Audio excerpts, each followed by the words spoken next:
Padre Pio's kindness and occasional sternness have always intrigued many.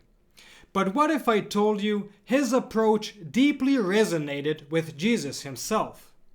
Join me as we delve into his kindness and strength, revealed by a bishop who knew him well. Stay tuned. Welcome back to our YouTube channel following Padre Pio. If you're new to our channel, Padre Pio was a Capuchin friar, mystic, and miracle worker whose intercession is still very powerful and active today. We publish videos and shorts 5 days a week, so follow us to find out more about the life of this fascinating saint, and you will be amazed at what Padre Pio can do for you, a family member, or a friend. And now to our story. Today's insights are drawn from an article in the Voce di Padre Pio magazine, written by Bishop Emeritus Paolo Carta of Foggia. The article primarily focuses on Padre Pio's kindness, but also explores his moments of harshness and how these traits relate to our Lord Jesus Christ, who was Padre Pio's supreme example. Now, Bishop Carta was one of those high-ranking church officials who simply loved Padre Pio. During his 7-year tenure in Foggia, approximately 41 kilometers or 25 miles from San Giovanni Rotondo, the bishop took every opportunity possible to visit Padre Pio. And in that time, he came to know Padre Pio quite well. So let's hear what the bishop had to say. Padre Pio's humility was exemplary, uplifting, and moving. However, another virtue, less evident but equally important, was meekness and kindness, modeled after the heart of Jesus. Although some people complained about the harsh treatment they experienced by Padre Pio, understanding the facts can provide a clearer perspective.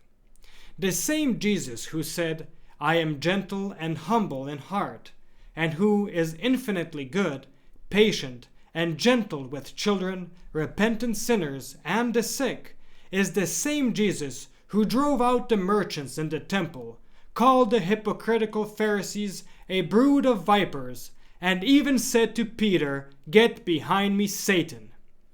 Jesus was meek and gentle, but also knew how to be strong.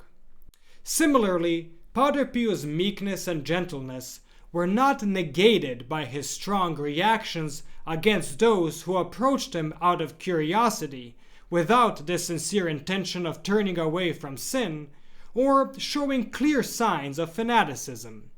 For instance, people would arrive with scissors to take snippets of his habit as relics, which of course met with his severe approval.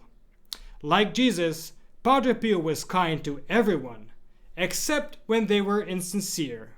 Then he would be harsh to put them back on the right track.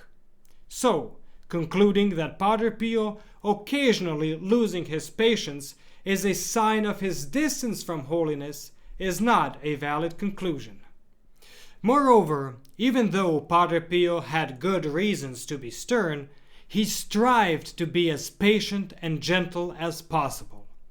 This is particularly evident in his letters written to his spiritual director, Father Benedetto, where Padre Pio expressed guilt after losing his patience with others.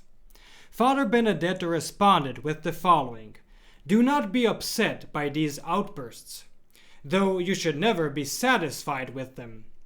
If the Lord does not give you the grace of inexhaustible and continuous gentleness, it is to leave you with a means to practice holy humility. As penance, every time you let yourself go, you must show yourself twice as gentle immediately." So, as we just heard, Father Benedetto did not view Padre Pio's outbursts as anything too serious. He did not accuse Padre Pio of having a hardened heart. Instead, he advised using these moments as opportunities to practice the virtue of humility and to offer gentleness whenever he felt he had lost his patience. And, as many of you certainly know, Padre Pio was one of the most hard-working and kindest individuals humanity has ever known. He dedicated his entire life to serving others, truly embodying the image of Christ.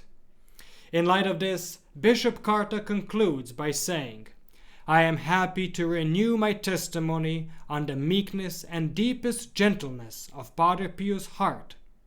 How I admired every time I met him, the gentleness with which he treated not only me, but also when I presented to him sinners, people distant from the faith, and even those outside of the Catholic Church. I will never forget his smile, which was so gentle, kind, luminous, and radiant. A reflection of the smile of Jesus, with a heart overflowing with love for all humanity and mercy for every prodigal son." And with that, we conclude Bishop Carta's account. Now, I would just like to mention that after opening up to several priests about my own struggles with impatience, they remarkably shared the same piece of advice with me: to incorporate a simple yet powerful prayer from the litany of the Sacred Heart of Jesus. It goes like this: "Jesus, meek and humble of heart, make my heart like your own." I always pray this right after completing the rosary. I close my eyes and I imagine Jesus on the cross, patiently enduring suffering out of his boundless love for humanity. I sincerely believe this prayer, this short meditation, has helped me on many levels. So, if any of you listening struggle with impatience, I urge you to embrace this powerful prayer. And if any of you already have experiences with this prayer, or any other involving Jesus' heart, please let me know in the comment section below. Thank you for listening, and don't forget our special offer for those who join our Protected Children of Padre Pio program during this month of the Sacred Heart of Jesus 2024 and give at least £10, usually 20, will receive a booklet of Padre Pio's favorite prayers. Just click the link in the description below.